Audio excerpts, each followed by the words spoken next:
Welcome to HARE TV, Week in the Workshop, March. This is actually spread over two sessions. The week before the round one at Winton Motor Raceway, and then I spent 2 weeks up here in the mines and back home again for another week. So I've got two sessions, and I really needed that week after Winton. So we'll touch on that on the second part of this edition. But yeah, just leading up to the Winton round, like I said at the last week in the workshop, we just had to get the fluids in, just had to bolt up the extractors. Yeah, well, that sounds pretty simple, doesn't it? But boy, oh boy, man, we had some dramas there. We just couldn't get them to fit. So yeah, the extractors were designed for the 4E FE engine, and the 5E FE has got a higher deck height. So you can imagine the way we had the extractor set up originally, that we had minimal clearance to the sump. So now we've got interference to the sump. So yeah, we had to bash the crap out of them to actually get them to fit. Then we had to bend them and work them, and doing that sort of also pull the back flange forward by about 1.5 inches, which compromised all the rest of the exhaust in terms of the actual mounts. So we had to go to Winton with a compromised exhaust setup. So not real happy about that. So that was a bit disappointing. But look, we got it done, got all the fluids in. She started up straight away, so I was quite impressed, even on the old map. So I mean, there's not that much difference between the two in realistic terms. 1.3 to 1.5, you know, it's the same engine base, so all the timing's the same, injector timing's the same, ignition timing's the same. So it's just a matter of just getting it fine tuned. So yeah, we got the car ready and got it up to Bayswater to the dyno, and run through the dyno session. So I sit back and got the dyno sessions. We ran it right up to 9,000 RPM, and it was just starting to drop off at 9,000. So yeah, I'm pretty impressed with that. We didn't drop off a cliff like we had with the 4E FE with the actual long runner. So we, as you saw from the last week in the workshop, we put the race manifold back on.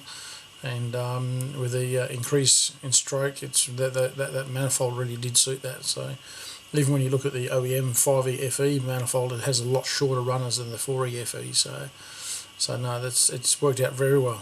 Okay, sit back, enjoy the rest of the video, and I'll come back and talk to you about the second week.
Okay, so we go to Winton. So just a quick recap of Winton. Man, that was phenomenal. I cannot believe how much work we had to do on the car throughout the weekend. That was amazing.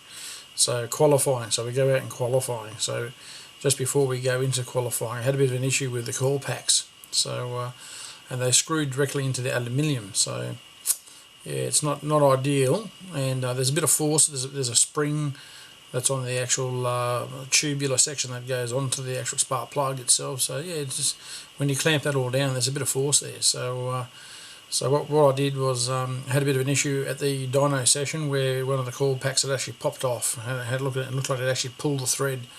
So not good. There was still a little bit of thread. We got a bit of a longer bolt, and we got it rectified so we could actually get through the dyno session. But the straight after the dyno session, one of the key things we had to do was I went and got I think I already had a helicoil kit, and we drilled it out and helicoiled it with steel inserts, and that rectified that situation. So getting back to qualifying, so we get out in qualifying, and on the second lap I have a massive miss. So I'm thinking, oh my god, you got it. If it's pulled, one of the helicoils out, and a bit of a drama there. So I'm thinking, okay, race weekend's over. If it's done that, need a new rocker cover. So yeah, that was pretty horrendous. So got back to the pits and found that actually a spark plug lead had fallen off. So it is a pretty shit setup, and it's a pretty crappy clip. So that's certainly the first time it's happened to us where the actual lead has fallen off. And yeah, so I took the plastic part off that melted. It was sitting on the exhaust, and put the lead back in and zip tied it in, and then it sufficed for the weekend, thank God. Got back out, only got to do one lap. It wasn't even a flying lap, it was an out lap, but at least it proved that the rectification was going to work. So that was an issue. So the week after the round one, we got a new set of spark plug leads, took the old ones off, used them again, put them in as spares, and put a new set of spark plug leads on, and using zip ties. So we're going to put a zip tie over that clip. It is, like I said, a pretty shit setup. So head into race one. So not too many major dramas for race one, but we did have during qualifying a bit of a the front right hand tyre rubbing on the guard. So came back in, we just did a bit of panel beating work, but in race one it got a bit worse. So did a bit more work on getting that rectified and had to bend the actual mounting tab up, but we got that fixed, and that then posed a problem for us for the rest of the weekend, and no further action required. So the week after the week in the workshop after the round one, there was no further work required there. Race two, we had that bit of an off track episode there where we think it split the oil cooler, and we had to our first DNF for the season. We had smoke blowing out the back. So during the week in the workshop session, we fitted a new oil cooler, so we had to get a new oil cooler. Try to get the old one repaired, but the experience on the guys, he just says, mate, oil coolers they're not conducive to being repaired, just to their higher pressure and temperatures and stuff. They're bound to fail straight after trying to be repaired. So he said it's best to get a brand new one. So we got a brand new one, put it on. So able to source a derail, just the actual thing itself, not a whole kit. So just the actual cooler, and got that fitted up. So that's all ready to rock and roll. I think one of the key issues we had with that cooler was we did actually have it mounted on rubber mounts. So we sourced some rubber mounts, and the cooler's now in all four corners mounted on some M6 20mm round rubber mounts. So the whole thing's now rubber mounted. So hopefully that won't happen again. Race three, we had a pretty good race three. No dramas throughout the race, but when we came back in the pits, we had a weigh-in session, and just in pack ferme there, the alternator belt was squealing its head off. So yeah, we got it back to the pits, and we found that the alternator mounting bracket. So we've had issues before with the lower alternator bolt coming out. And that was my bad. I forgot to tighten the nut, so it was only finger tight. But this time, yeah, the mounting bolt was fine, but the actual mounting bracket to the block. So I definitely know they were tightened, and one bolt was missing, and the other one was obviously captured by the actual internal section of that alternator, so it couldn't fall out, but it was loose and severely damaged. Thanks to Declan Kirkham Racing and Phil Kirkham. went down to the guys down there, and they were able to give me two M8 bolts, and we got that situation fixed and rectified. One of the things that we're thinking about what's happening is we did change out all our engine mounts and some of our suspension mounts to the Powerflex Black Race Series, and man, they're really hard. So we certainly noticed during the dyno session and driving around that there was a resonance in the body. So yeah, not given much give. The reason why we went that way is the issue we had with the exhaust. We had the exhaust flange itself leaking where the collector goes in there, and what happens is the engine rotation slowly, eventually over time, flares out the slip joint, and so one of the things we want to do is we did get that exhaust repaired. Mind you, I had to bash the crap out of it to get it on, but we did get it repaired and got it flared and fixed, and then I had to bash the crap out of it, and so that wasn't fucking ideal, and put these harder mounts on to reduce the amount of engine rotation and flex. But these were just way too hard, so I'm not happy with that situation. So one of the key things we did for the week in the workshop session was to replace all those engine mounts with a lower grade, so to speak. So from Powerflex again, but they're yellow series urethane bush, or nolethane, I think it was a nolethane bush. And they're a much softer bush, but still a lot stiffer than the OEM, and it still gives us the result we want with not much engine rotation at all. You can hardly even barely see the difference between that and the Black Series Powerflex ones. And certainly after starting the car now, we have no resonance in the body, and I'm much more comfortable with that. So you do need some bit of flexibility there. I know some guys run like steel mounts and solid mounts and stuff like that. I don't know how they do it, man, because everything just vibrates like crap. So that was another job, and I can tell you, man, that's a pretty hard job to do, one mount at a time without having to take the engine out. So leaving the engine in situ and just trying to get one mount out at a time, man, that's pretty hard. The engine just moves and flexes, and it's just a pain in the arse. So yeah, a few dramas there, but yeah, we got it done. Race 4. As everyone knows, we smashed the suspension on that. So during the session in the workshop, we pull the old Coney suspension back out with our bloody truck springs, and so that's going back in the car. So we've got we've put the adjustable Coneys in. They're not coilovers though, so they're the original OEM saddled on McPherson strut. With a high pound spring as well. So we're going back to 750 pounds. So the coilovers were 650. So with the amount of wheel lift we're getting in the back, it's going to be a very interesting experiment at Phillip Island, and show you how the suspension behaves with a stiffer front now. So we did go for a softer option and went back to a soft, but yeah, we are picking that back wheel up quite a bit. So and the body's extremely rigid with that roll cage we've got in there. So we're not getting any body flex either. So she's just lifting up. So let's see how we go, and if we minimise our wheel lift and have the back tyres on the ground for a longer period of time, that's obviously an advantage. So we may order another set of front coilovers and maybe up the spring rate. So it'll be an interesting exercise. So that's race 4. Now one of the things that we did have when we went to Winton was we did go into Winton with a bit of a compromise setup. So with all the changes we did make over the break, and I do source a lot of my parts, and just about all of my parts overseas. The brake kit that came in, so we did fit the brake kit up, so the bigger calipers did go on the car before Winton. So at the last week in the workshop episode, we were humming and hawing about would we fit them, should we fit them, etc. And yeah, I just bit the bullet and just done some long hours, and we got the calipers all fitted up. Wasn't too bad of a job. It was pretty straightforward. And so we got those calipers in, but unfortunately, like I said, part of our compromise setup was we couldn't get some proper race brake pads in time. So we reverted back to the pads that came with the discs, which were the EBC yellow stuff pads, and they're a fucking nightmare. They are a piece of crap. So anyone out there, just stay away from that sort of stuff. They're garbage. So a few comments made when people saw the discs, or the increase in discs and brake calipers, that they were surprised, and they were going to comment on how I was going to struggle to keep heat into them.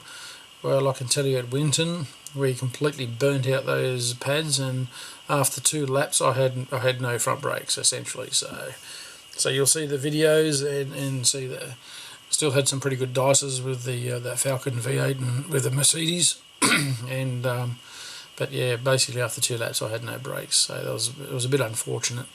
Yeah, the other part of our compromise setup was the rear brake pads. Again, I couldn't get any race brake pads, and so the actual brake pads we ran on the back were just OEM standard road pads. So look, it was probably fine for the weekend.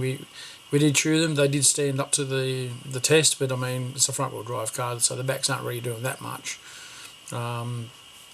They cleaned the discs up, and once they got the surface rust off those discs, one of the discs was badly scored. So one of the key things we did in the next session was the next week in the workshop session was we fitted a new set of rear discs. So rear discs, rear bearings, rear seals. So the whole back end now is all brand new. So that's sensational. Pretty happy about that. The funny thing about the brake pads, the front and the rear. We left on Thursday to go to Winton. On Friday they actually turned up at home, but unfortunately I didn't have anyone down in Melbourne to do a courier run and bring the pads to me. But so that's not too bad. That's the way things swing.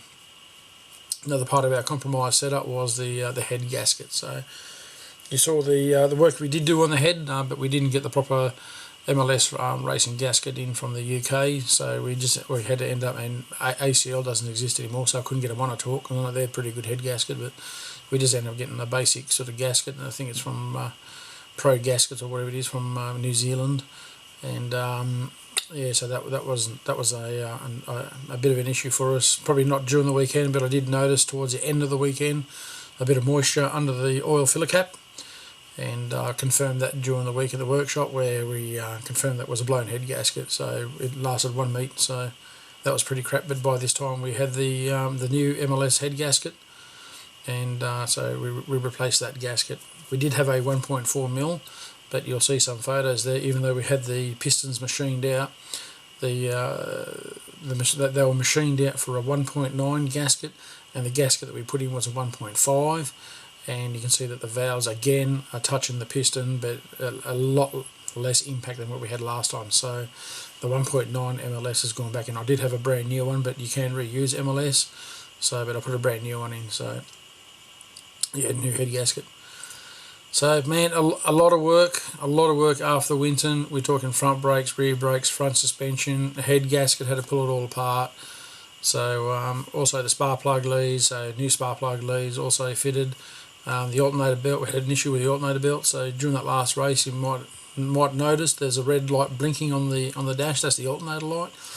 So when we got back to Melbourne, I don't know how, but that bump, it actually flicked the belt over and turned it inside out.